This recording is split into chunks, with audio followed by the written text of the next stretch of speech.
नमस्कार दोस्तों। जॉब नहीं मिलेगा तो सिंहासन हिलेगा। पेपर लीक करके आपने उनका आज छीना है और भर्तियां स्थगित करके देर करके उनका आने वाला कल भी आपने छीन लिया है। और इसके बाद जब वो अपना गुस्सा जाहिर करेंगे, अपने साथ हुए अन्याय पर आवाज करेंगे, तो उनको लाठियां मिलेंगी, पैलेट गन मिलेगा, कील लगे डंडों से मारा जाएगा और उन पर गोलियां चलाई जाएंगी। बेचारा बन के यदि हमारे देश का भविष्य रह जाएगा तो फिर बचेगा क्या? जी हां, ये शब्द है भारत के नेता प्रतिपक्ष राहुल गांधी के। भारत के नेता प्रतिपक्ष राहुल गांधी इसी बात को इस तरह से दोहराते हैं और वो बार बार कहते हैं जब जॉब यानी रोजगार नहीं होगा तो फिर स्वाभाविक सी बात है सिंहासन हिलेगा। तो सिंहासन आज हिलता हुआ दिख रहा है। इसलिए हिलता हुआ दिख रहा है क्योंकि भविष्य छीना जा रहा है, वर्तमान बर्बाद किया जा रहा है। और जब यह सब हो रहा हो तो गुस्सा होना लाजमी है और वो गुस्सा नजर भी आने लगा है। मैं एक और नई बात से शुरू करता हूं। डॉक्टर राजेंद्र प्रसाद, जिनके लिए उनके कॉपी जिसने जांची थी, उनकी परीक्षा की कॉपी, उसने लिखा था एग्जामिनी बेटर देन एग्जामिनर, यानी परीक्षक से परीक्षार्थी ज्यादा योग्य। तो अब आप सोचिए, परीक्षार्थी ज्यादा योग्य यह होता था। तो वही डॉक्टर राजेंद्र प्रसाद ने बताया था कि गांधी जी ने जो कहा था, गांधी जी ने कहा था कि यदि व्यक्ति सचमुच अपने देश और लोगों की सेवा करना चाहता है तो उसके लिए यह अनिवार्य शर्त है कि वह केवल सेवा पर ही ध्यान केंद्रित करे। सेवा के अतिरिक्त ना तो उसे किसी पद की कामना हो और ना ही कोई निजी स्वार्थ। जी हाँ, यही तो राहुल गांधी कर रहे हैं। उन्हें नहीं है कि प्रधानमंत्री की कुर्सी मिल जाए, उन्हें नहीं है कि मुख्यमंत्री की कुर्सी मिल जाए, उन्हें यह भी नहीं है कि नेता प्रतिपक्ष की कुर्सी रहे या जाए, वो सांसद रहे या जाए। उनके लिए विषय है कि इस देश के लोगों के साथ न्याय होना चाहिए, इस देश के लोगों को उनका हक मिलना चाहिए और इस देश के भविष्य के साथ धोखा नहीं होना चाहिए। उसको अपना आज भी सुरक्षित लगे और कल भी सुरक्षित लगे। जी हां, इस सुरक्षा का आभास होना चाहिए। यह ना हो कि हम हिंदू हिंदू कहते कहते इस तरह से बच्चों को इतना जॉबलेस कर दे, यानी बेकार कर दे कि वो कांवड़ लेके निकल पड़े और कांवड़ के दौरान नशे में धुत होकर के बुरी तरीके से अस्पताल पहुंच जाए। यह ना हो कि वो उस कांवड़ लेके निकलने के दौरान तमाम लोगों के साथ मारपीट करें, लाठी डंडे चलाएं और निर्दोष लोगों को पीके मारे। ऐसा ना होने लगे कि वो इतने अराजक और ज़ॉम्बी बन जाएं कि जहां पाए वहीं लूट करें, घसोट करें और दूसरे कर्म करें। यह ना हो जाए कि वो छोटे छोटे बच्चों को जो वैन लेके जा रही उस पर भी हमला कर दे, उन बच्चों को असुरक्षित कर दे। सोचिए आप, ये हो रहा है। और जब यह हो रहा है तो स्वाभाविक सी बात है, हमें सोचना पड़ेगा ये लोग कौन है जो ऐसा कर रहे हैं। निश्चित रूप से पहले भी तो निकलती थी कांवड़ यात्रा, छुटपुट घटनाएं इसकी होती थी कि चलो कोई पीछे से ट्रक टक्कर मार गया, चढ़ गया, किसी की डेथ हो गई, किसी का और कुछ हो गया, अंधेरे में किसी ट्रक ने कुचल दिया या और कोई घटना हो गई, सड़क दुर्घटना हो गई। लेकिन आज यह स्थिति है कि वो कांवड़िए अराजक हो गए हैं, ज़ॉम्बी बन गए। तो ज़ॉम्बी बनाया किसने? ज़ॉम्बी बनाया इस भारतीय जनता पार्टी आरएसएस की सरकार ने, क्योंकि बच्चों के पास कोई खौफ नहीं है। उन्हें डर नहीं है कि किसी केस में फंस जाएंगे तो उनकी नौकरी चली जाएगी, उनका काम धंधा प्रभावित हो जाएगा, वो घर परिवार परेशानी में फंस जाएगा। उनको लगता है चाहे जो कुछ करो, लूट करो, घसोट करो, सब कुछ करो, सरकार हमारे साथ। और सरकार यहां तक साथ है कि कोई भी कर्म कुकर्म कर दो, सरकार हमारे साथ, क्योंकि हम तो ज़ॉम्बी बन चुके हैं, हम उसके काम के हैं। हम हिंदुत्व की पाठशाला पढ़ा रहे हैं, हम वास्तविकता नहीं पढ़ रहे हैं, हम तमाम लोगों की बताई कहानियां पढ़ रहे हैं, हम असली धर्म ग्रंथ नहीं पढ़ रहे हैं, उनके सिद्धांत नहीं पढ़ रहे। बेहद दुखद होता है। और यह दुखद हालात आज देखने को मिल रहे हैं। लखनऊ में एक स्कूल वैन जा रही थी, छोटे छोटे बच्चे जा रहे थे, अचानक उन पर हमला कर दिया कांवड़ियों, पूरी स्कूल वैन तोड़ डाली। छोटे छोटे बच्चे थे, कोई जो है 5 साल का था, कोई 6 साल का था, कोई 7 साल का था, कोई 8 साल का था, कोई 10 साल का, इससे ऊपर के बच्चे नहीं थे। लेकिन ये हो गया, और हिंदुओं के ही बच्चे थे। इसी तरीके से मुजफ्फरनगर में जिस तरह से वहां के एक एसएचओ को पीटा, वो भी इत्तेफाक से हिंदू ही था। और हरिद्वार में जिसकी कार तोड़ी, जिस पर हमला किया, वह भी हिंदू परिवार। तो अब आप सोचिए, ये ज़ॉम्बी आज यह कर रहे हैं। क्यों कर रहे हैं?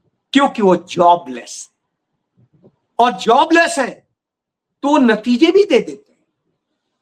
3 राज्यों में 3 विधानसभाओं के उपचुनाव हुए, उन तीनों चुनाव के नतीजों ने नरेंद्र मोदी, अमित शाह की पूरी पोल खोल के रख दी, और उसने बता दिया कि किस तरह से जनता सोच लेती है। और जॉबलेस यदि खड़े हो जाते तो वो सिंहासन को उखाड़ फेंकते। बिहार में बांकीपुर में, वहां पर तो वह सीट थी जहां पर पिछले 3 दशकों से अधिक समय से बीजेपी का कब्जा था। जो परिवारवादी भाजपा का राष्ट्रीय अध्यक्ष बना है नितिन नवीन, उसके बाप वहां से विधायक हुआ करते थे। जिन दिनों में आज से 26 साल पहले पटना में हुआ करता था हिंदुस्तान अखबार में, उस समय उसके पिता से मेरी दोस्ती थी, और उस समय से जानता हूं। उनके पिता कई बार आते थे, भैया ये खबर छाप दीजिए, सिंगल कॉलम ही छाप। तो अब आप सोचिए, ये उस परिवार का है, और उस परिवार के लोग अपनी सीट हार गए। सीट ही नहीं हारे, बहुत बुरी तरह हारे। और उनको हराया किसने है? हराया है जनस्वराज पार्टी के जो पीके हैं, प्रशांत किशोर। प्रशांत किशोर को कांग्रेस पार्टी ने भी सपोर्ट दे दिया था। कांग्रेस पार्टी ने अपना कैंडिडेट नहीं उतारा था, कांग्रेस पार्टी ने आरजेडी के कैंडिडेट को सपोर्ट नहीं दिया था, उसने पीके को दे दिया, और पीके जीत गए। क्योंकि पिछले चुनाव में यही जो वहां आरजेडी की प्रत्याशी हैं, यही थी, और हारी थी, बुरी तरह हारी। इसलिए कांग्रेस ने उन्हें सपोर्ट दिया, जिससे कम से कम बीजेपी को एक सबक मिले कि उनका राष्ट्रीय अध्यक्ष हारा है। यानी पार्टी का राष्ट्रीय अध्यक्ष वह है जो खुद अपनी सीट नहीं बचवा सकता है। तो अब आप समझ लीजिए, यह दशा है। उन्हें युवाओं का वोट मिला है, प्रशांत किशोर, भाजपा को नहीं मिला है। उन्हीं युवाओं का जिनको ये गाली दे रहे हैं, उन्हें वोट मिला है उन वर्गों का जिनका ये ठेकेदारी ले रहे हैं। तो अब आप सोचिए, दूसरी सीट बता देता हूं, मध्य प्रदेश के दतिया में, वहां पर कांग्रेस पार्टी पिछले चुनाव में जीती थी, और कांग्रेस का जो विधायक बना था वो अयोग्य घोषित कर दिया गया एक केस में सजा होने के कारण। उपचुनाव हुआ, पूरी भाजपा ने ताकत लगा दी, पूरी भाजपा उमड़ पड़ी, और उसके बावजूद सारा साम दाम दंड भेद लगाने के बाद भी भाजपा अपने प्रत्याशी को नहीं जिता सकी। कांग्रेस ने भी नया प्रत्याशी खड़ा किया, और कांग्रेस का प्रत्याशी जीता, भाजपा वहां भी हारी।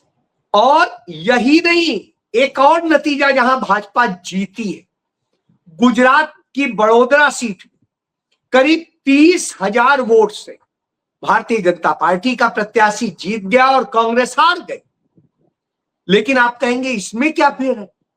इसमें भी बड़ी बात, पिछले चुनाव में यही भारतीय जनता पार्टी का प्रत्याशी है, भारतीय जनता पार्टी के ही पास है सीट, सालों से आई उसी के पास। भारतीय जनता पार्टी का प्रत्याशी इस सीट से 1 लाख से अधिक वोटों से जीता था, 1 लाख से अधिक वोटों से। और इस बार जो प्रत्याशी जीता वो 30,000 वोट से, यानी वो 70,000 से अधिक वोट जो है नहीं पा सका। यानी जो इतना बड़ा अंतर था वो इस हालत में आ गया, भाजपा आधे से भी कम रह गई अपने वोट। तो अब आप समझिए उस गुजरात मॉडल में जहां अमित शाह और नरेंद्र मोदी का, यानी उनका 60% वोट कम हो गया, तो और जीत का अंतर 70% कम हो गया। तो जीत का अंतर 70% कम हो गया, तो आप समझ सकते। दतिया सीट पे एक और विशेष चीज देखने को, भारतीय जनता पार्टी ने अपनी बी टीम जो उत्तर प्रदेश के एक सीट से जीता हुआ है, चंद्रशेखर रावण उर्फ चंद्रशेखर आजाद, आजाद समाज पार्टी अपने को लिखता है, उसने अपना प्रत्याशी उतारा था इसलिए जिससे कि कांग्रेस के जो दलित वोट थे वो काटे जा सके। और वो काटने के लिए उसने काटे भी, 22,000 समथिंग या राउंड फिगर में कह दीजिए 23,000 वोट उसने काट दिए, नहीं तो कांग्रेस प्रत्याशी की जीत रिकॉर्ड जीत होती। तो यह अपने आप में संदेश है कि यदि जनता खड़ी हो जाए तो भाजपा को बुरी तरह से हराया जा सकता है। और अब हर राज्य में बीजेपी को लोग हराना चाहते हैं, यह संदेश है, क्योंकि उपचुनाव में 99% वही पार्टी जीतती है जो सत्तारूढ़ होती है, 0.1% वह पार्टी जीतती है जो विपक्ष में हो। तो यह संदेश, तो यह संदेश है कि अब सिंहासन हिलने लगा है। लेकिन इससे समझ लेंगे आप कि क्या चुनाव आयोग सही हो गया, ईवीएम सही हो गई या कुछ हो गया? नहीं, बिल्कुल नहीं, चुनाव आयोग सही नहीं हो गया। चूंकि सिंगल सीट्स पे है तो सबका ध्यान रहता है, इसलिए बेईमानी करने में थोड़ा दिक्कत आती है। और इनमें जितवा देने से कोई बड़ा फर्क नहीं पड़ता, सत्ता बदल नहीं रही है तो क्या फर्क पड़ता है? तो फेयर चुनाव हो जाने, इसी के बहाने ये कहते हैं कि जब जीतते हैं तब तो कहते हैं कि बहुत सही है, और जब हारते हैं तो कहते हैं कि ईवीएम खराब है, सिस्टम खराब है, वोट चोरी हो गया, ये हो गया। जी हाँ, ये नैरेटिव बनाने के लिए किया जाता है। तो यह नैरेटिव भी चुनाव आयोग बनाता है और यही नैरेटिव भारतीय जनता पार्टी बनाती है। तो आप इससे यह मत यकीन कर लीजिएगा कि चुनाव आयोग कहीं से भी सही हो गया, वो उसी तरह है जैसे पहले था। ज्ञानेश कुमार गुप्ते वही कर्म करेगा जो वो करता आया, यह सबूत है इन नतीजों से। क्योंकि नहीं तो तत्काल नतीजे घोषित होते, नतीजे घोषित कराने के पहले कई बार लेट कराया जा रहा है रिजल्ट, बार बार जो है देर कराया जा रहा है, जिससे कैसे जितवाया जा सके। लेकिन जब नहीं संभव हुआ तो फिर क्या कर सकते हैं? यह सच है, इसको आपको समझना होगा। इन्होंने जॉम्बी बना दिया, सब कुछ बना दिया। तो आज संसद के भीतर हो या कहीं भी हो, जो ये चोरी करते हैं उस चोरी की चर्चा चल रही है। संसद के भीतर कांग्रेस के नेतृत्व में प्रोटेस्ट होता रहा, इस बात के लिए प्रदर्शन होता रहा कि नरेंद्र मोदी, अमित शाह संसद से क्यों भागे हुए। राज्यसभा में सवाल उठा कि जिस मंत्री के डिपार्टमेंट एमएसएमई का विधेयक पेश किया गया है वो खुद मंत्री तक उस सदन में नहीं है। गृह मंत्री अमित शाह भागा हुआ है, नरेंद्र मोदी तो आते ही नहीं है डर के कारण। तो ऐसी स्थिति में संवैधानिक लोकतंत्र की बात करते हैं, मदर ऑफ डेमोक्रेसी की बात करते हैं, और मदर ऑफ डेमोक्रेसी से भागे रहते हैं। चाहे पंडित जवाहरलाल नेहरू रहे हो, चाहे श्रीमती इंदिरा गांधी रहे हो, राजीव गांधी रहे हो, या मनमोहन सिंह जी रहे, सदैव संसद में 80% से अधिक उपस्थिति होती थी। आज यह स्थिति है कि सदन में प्रधानमंत्री की उपस्थिति नगण्य, अब तक सदन में नहीं आए हैं, और प्रधानमंत्री के वो कारिंदा जो सारा गैंग ऑपरेट करता है, वो अमित शाह खुद भागा हुआ है। इसी बात का नारा लग रहा था सदन के भीतर कि आखिर जो है अमित शाह भागा क्यों है, क्यों अमित शाह नहीं आ रहा है, क्यों जवाब नहीं दे रहा। जब यह बात होती है तो स्वाभाविक सी बात है इस पे चर्चा होनी चाहिए। तो चर्चा कौन करेगा? चर्चा करनी चाहिए सत्ता पक्ष को इस बात को लेके कि क्यों नहीं आ रहा है, और यदि डरा नहीं है तो आए, जवाब दे। विपक्ष बार बार इस पर सवाल उठा रहा है। तो देखिए,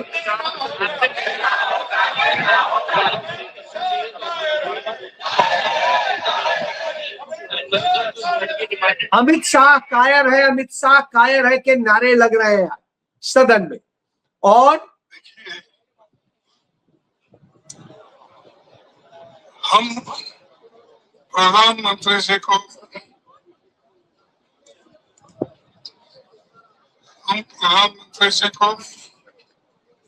और होम मिनिस्टर सदन में आकर अपने वो विचार रखे, वो क्या चाहते हैं।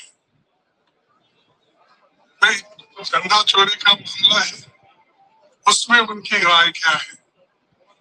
सब विद्यार्थियों को पीटा गया, उनके ऊपर प्लेट गन चलाया गया, गैस चलाया गया, सब कुछ किया।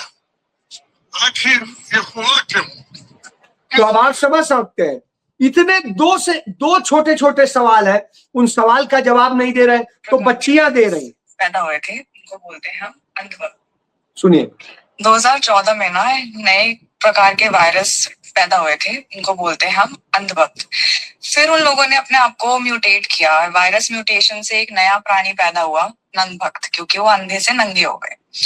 अब इस वायरस ने अपने आप को इतना बुरे तरीके से और म्यूटेट कर दिया है, अब आ गए हैं मार्केट में नंगभक्त प्रो मैक्स। देखना चाहो कि वो कैसे होते हैं? मुझे मोदी जी के बैलों के, तो अगर आप मुझे मिला दें मोदी जी से, मैं तो मिला नहीं, मैं जानता नहीं उनको, खाली मैं जैसे हम ईश्वर को देखा नहीं हमने, तो उनकी उसकी पूजा करते हैं, तो मैं भी उतनी ही इज्जत मोदी जी करता हूं। अब आप समझिए, ये ईश्वर की तरह पूजने वाले लोग हैं।